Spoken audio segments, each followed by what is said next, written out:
अच्छा का नहीं रहो भाई, हाँ जिससे हम तो कमावा जाते हैं, हाँ कमाए के बाद जब घरे जाओ जाते है, ओकरे बाद कबो मेहरारू साथ घूमे जाओ जा शॉपिंग करे, हाँ तो सारा पैसा जो है मेहरारू अपने बैग में डाली है, पर्सी में। हाँ तो है लगे 1 रुपया न छोड़ी है कि ले ना मीठी गोली खाए ले।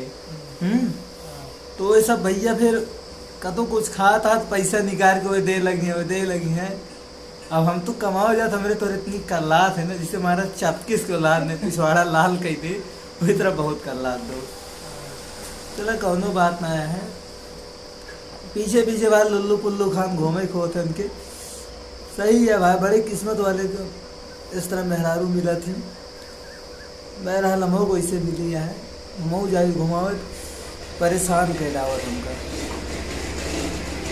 जे के भाई मेहरारू इस तरह कमेंट करा जाने के मेहरारू ऐसे हैं।